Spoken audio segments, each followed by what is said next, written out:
and when they get to play in Croke Park, whenever that is. And there's a man now. I hope he's on media duty because on the day for the Munster final, because I believe they're already sold out, Jamesy. In 20 minutes.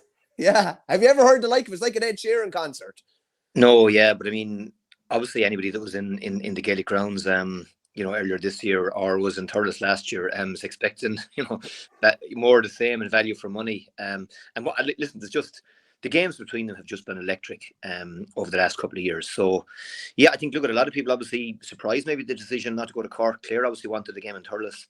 But like when people in 6 Mile Bridge or Cratloe or Clonera talk about going to town, it's not Ennis. It's Limerick they're referring to. It's only in the road. It's even for people from West Clare, East Clare. It's just more accessible.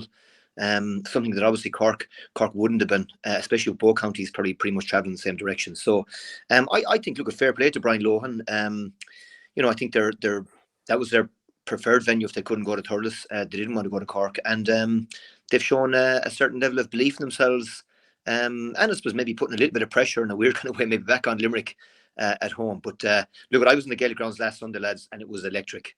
40,000, no problem accommodating the crowd. And if the atmosphere in the Munster final is anything back like it was at the weekend, we're in for another great day. Do you get any sense, Jamesy, that this Limerick team is on the edge in terms of like they're about to hit the next level and go back to their usual form of the last few years?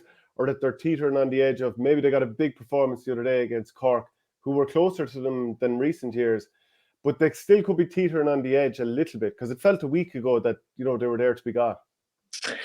It's hard to say, Shane. I mean, like you look at the former Gillan, for example. Flanagan. Those guys, if anything, are playing better now than they were a month ago. Diarmaid Burns, Kyle Hayes. I think if anything, they're starting to motor and find their rhythm, more so than arguably they was the case against Waterford or against Clare earlier on. So, I mean, from a Clare perspective, I think even the players were probably psychologically readying themselves for tip, in the Munster final, and it's a major refocus to have the Jolly G and Green Giants coming down the track again. And I wouldn't say despondency is the right word to describe it, but a lot of Clare supporters, I think, were thinking, we don't want to be facing that crowd again, especially in a game that isn't necessarily a knockout, where even if you did beat them, you might run into them down the line again. So,